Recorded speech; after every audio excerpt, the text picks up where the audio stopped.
Assalamualaikum warahmatullahi wabarakatuh.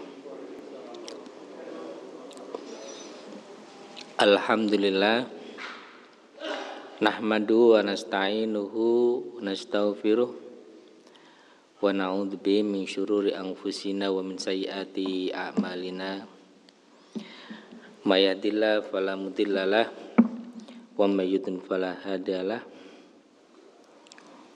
Rabbi shrah li sadri wa yassir li amri wahlul 'uqdatam min lisani yafqahu qawli. Subhanaka la ilma lana illa ma 'allamtana innaka antal alimul hakim. Amma ba'd. Para jamaah sekalian yang dirahmati Allah, mari kita senantiasa bersyukur kepada Allah Subhanahu wa taala atas nikmat-nikmat yang Allah berikan kepada kita. Tiap hari, tiap pagi, tiap sore, tiap malam kita bersyukur kepada Allah Subhanahu wa taala atas nikmat-nikmatnya. Kita belajar menjadi syakuro, menjadi orang-orang yang banyak bersyukur. Orang yang bersyukur itu orang yang selalu mengucapkan terima kasih. Kalau kepada manusia mudah mengucapkan terima kasih atas apa yang manusia berikan kepada kita, sesama manusia kepada kita. Kepada Allah kita terima kasih atas nikmat-nikmat yang Allah berikan tidak terhingga kepada kita. Para jamaah sekalian yang dirahmati Allah, faslun syurutu sihatil jum'ati sittatun wuku'uha jama'atan biniyati imamatin waqtida'in wa bi arba'ina mukallafan dzakaron hurron mutawattinan wa bi abniyatin mustami'atin wa wuku'us sholatu kulluha fi waqti dhuhrin wa adamu ta'addudin illa li usri istima'in wa taqdimu khutbataini bil arabiyati wa illam yafhamu. Ini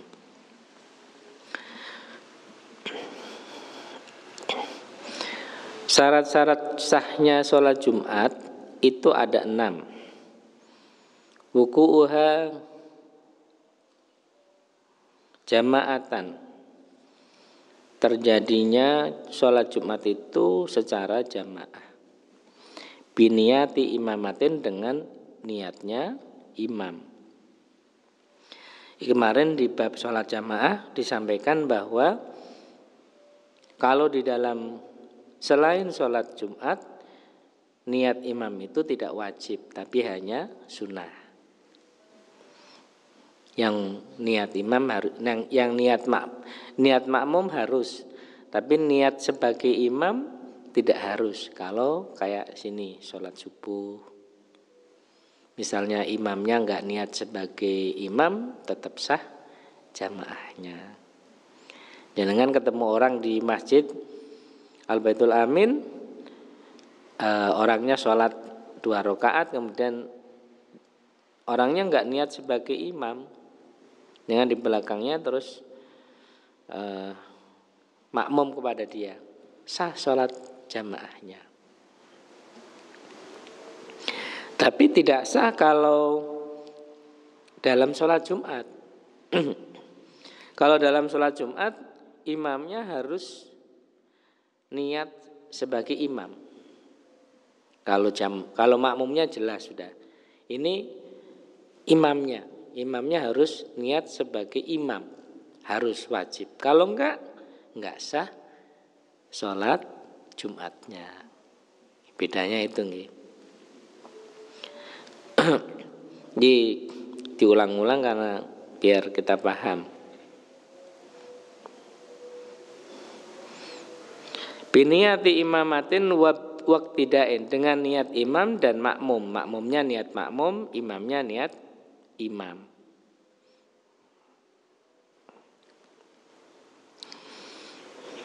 harus jamaah. Wa bi arba'ina mukallafan dzakaron huron mustautinan, dan jamaah dengan 40 orang.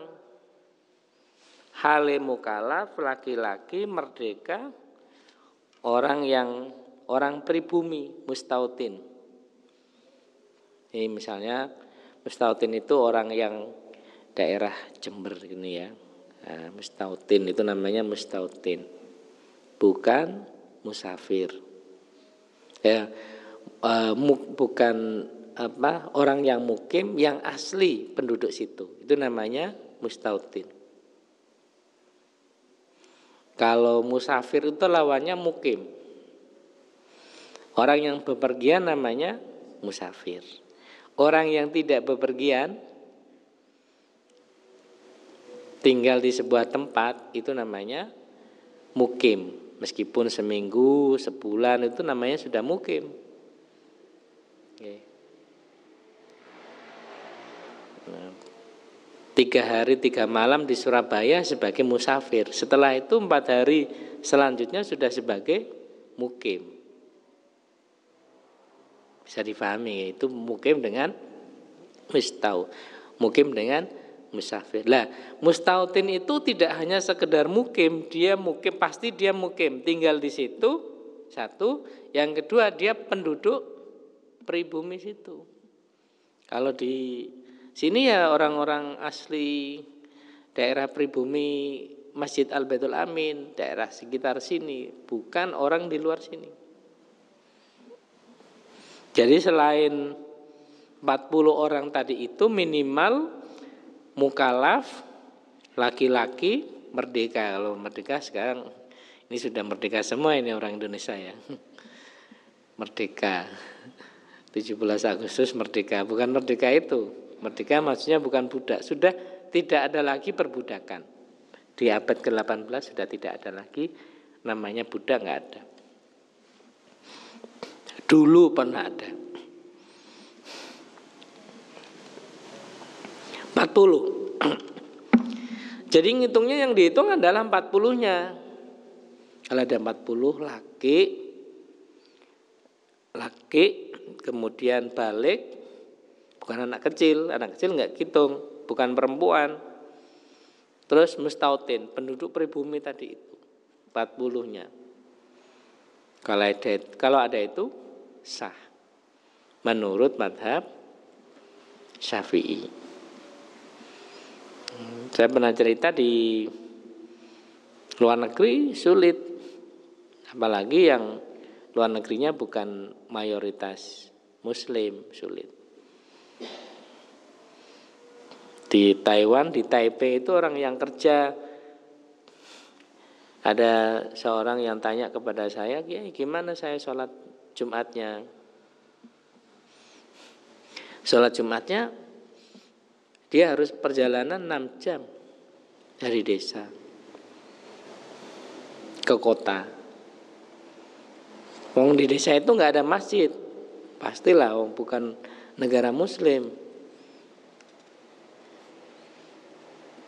Sampean sholat sama teman-temannya gimana? Nggak ada kiai, hanya ada saya. Satu orang itu. Mau ngomong sudah pulang ke Indonesia saja. Kasihan keluarganya ya nggak dapat nafkah.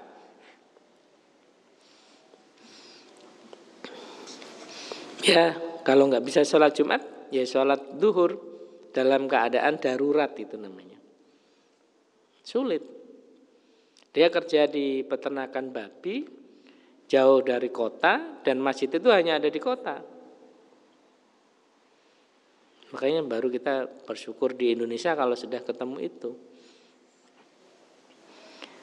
Ya berat. Karena 3 kali orang berturut-turut nggak ada udzur sholat Jumat itu sudah dianggap kafir.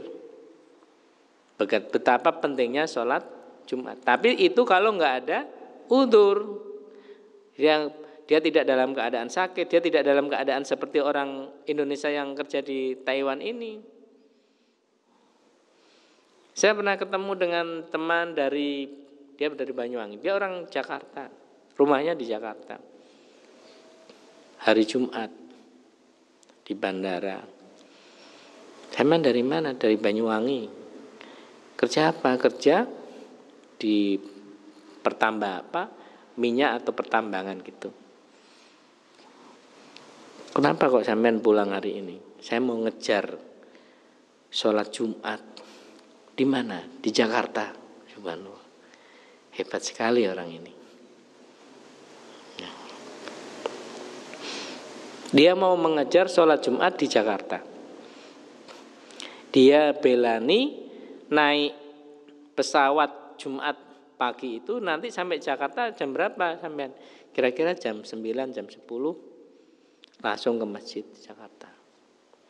Saking menganggap pentingnya sholat Jumat. Aslinya kalau menurut fikih dia itu ada udzur. Udzurnya tadi musafir itu kan juga udzur. Sakit itu udzur, gitu ya. Perjalanan itu udzur. Meskipun ada pendapat ulama mengatakan kalau perjalanan jangan sampai waktu ini fajar Jumat itu, ya. Harus sebelum itu. Ulama-ulama mengatakan nggak boleh pergi sholat Jumat pada waktu Jumat, nggak boleh pergi kecuali malam Jumat jam 10 malam berangkat. Tapi kalau fajar pagi jam 7 pagi berangkat nggak boleh.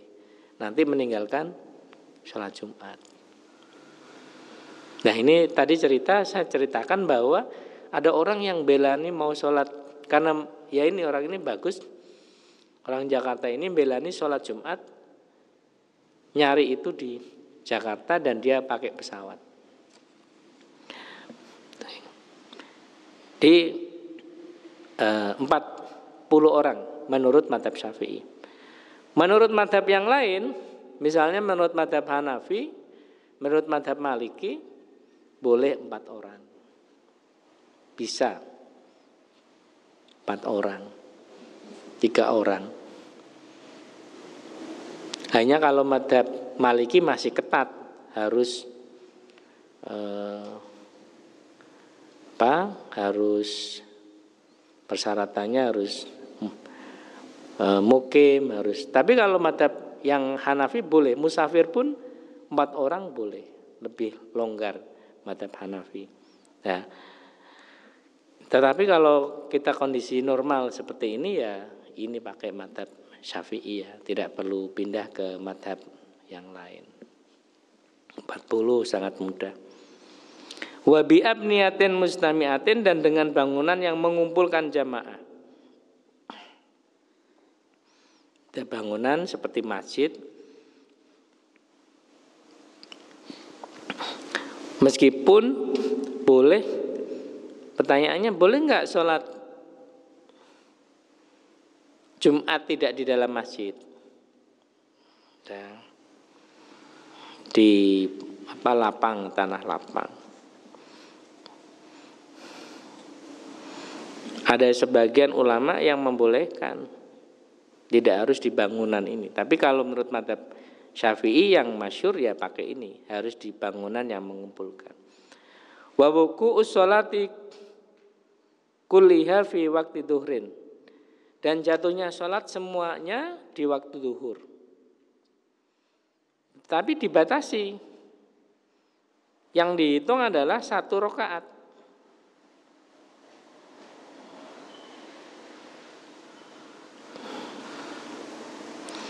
Jadi 1 rakaat.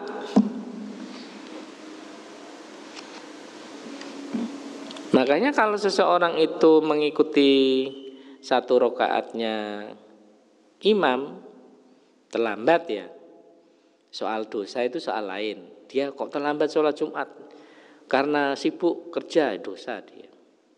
Dia nggak cepat-cepat sholat Jumat. Mestinya kalau sudah waktunya Jumat, yang ngajar, yang berdagang, yang ini, bagi laki-laki tinggalkan semua, wajib ke sholat Jumat. Kalau dia nggak cepat-cepat itu ya dosa. Dia sibuk masih melayani pembeli, dosa dia. Sampai terlambat Jumat, itu soal lain. Nah ketika dia terlambat, terlambatnya dihitung. Kalau dia terlambatnya sudah 2 rakaat, Allahu Akbar, masbuk ya, 2 rakaat berarti apakah dia sholat duhur apa sholat Jumat? Jawabannya sholat duhur. Kenapa? Kan dia nggak dapat 1 rakaat. Ya, nggak dapat 1 rakaat. Kalau dia dapat 1 rakaat, berarti teruskan 1 rakaat lagi. Itu ukurannya adalah 1 rakaat. Makanya kalau dia sholat Jumat, ini sholat Jumat itu juga waktunya pada waktu sholat duhur. Ya berarti waktu duhur sampai asar. Misalnya dia sholat Jumat 2 menit sebelum waktu asar. Kok bisa nggak ya? Bisa aja, boleh kan ya. Misalnya ngambil yang meskipun di Indonesia nggak ada, yang mepet-mepet gitu nggak ada. Dia sholat 2 menit sebelum waktu asar. Allahu Akbar, dia sholat Jumat. Kemudian ternyata nggak sampai 1 rakaat dia. Jadi sujud langsung Allahu Akbar asar. Gimana ini? Berarti sholat duhur. Kenapa? Nggak sampai 1 rakaat tadi. Nggak sampai 1 rakaat. Wa adamu ta'addudin illa li usri istimain, dan tidak adanya ta'addudul Jum'ah. Jadi kalau dalam konsep fikih itu dalam satu desa itu enggak boleh ada 2 Jumat. Kalau ada 2 Jumat terpaksa, maka Jumat yang kedua itu Jumatnya tidak sah. Tetapi, ada tapinya.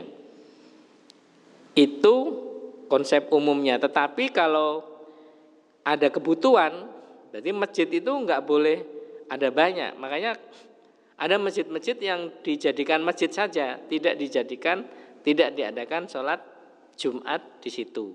Ya. Kenapa? Karena kalau diadakan sholat Jumat, nanti sholat Jumat yang kedua ini enggak sah. Yang pertama yang sah.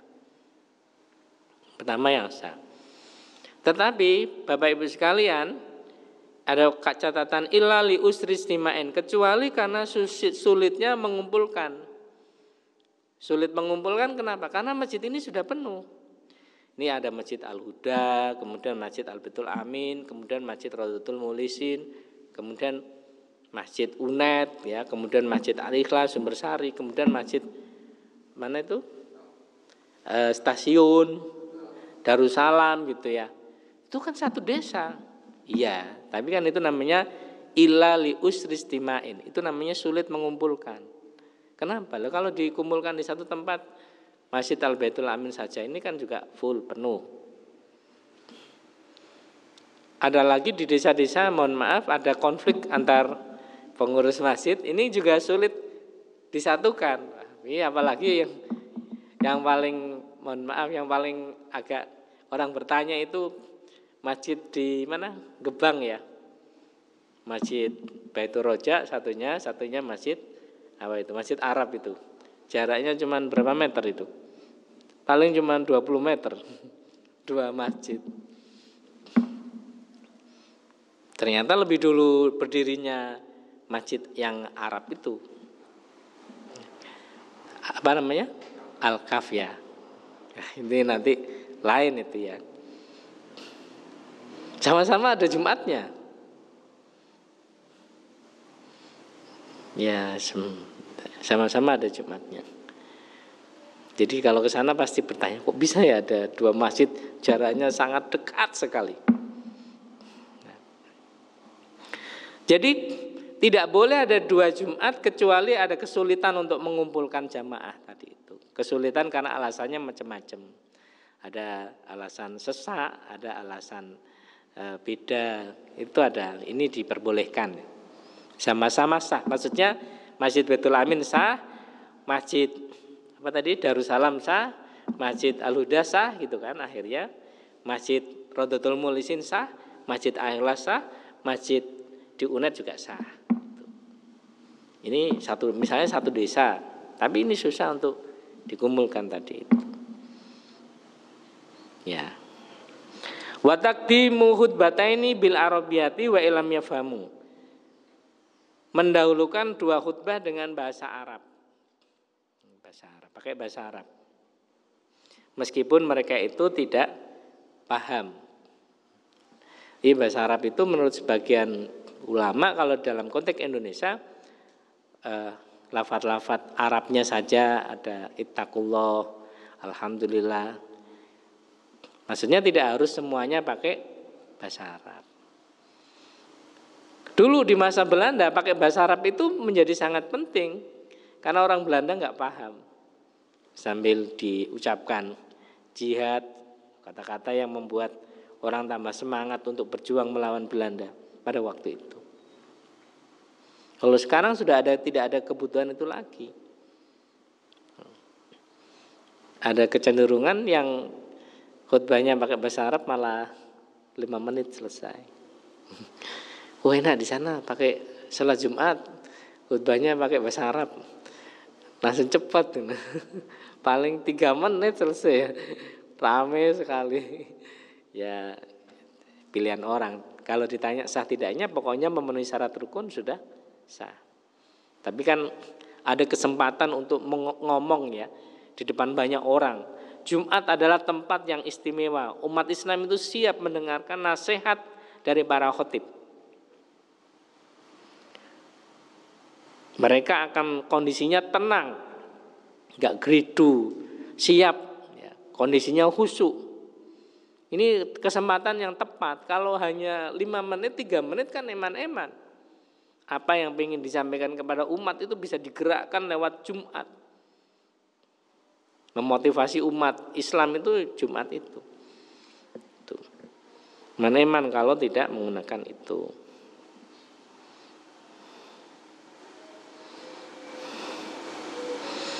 Jadi itu para jamaah sekalian, kalau rukun-rukun khutbah Jumat saya kira sudah biasa. Ada alhamdulillah, ada selawat Nabi, wasiat dengan taqwallah.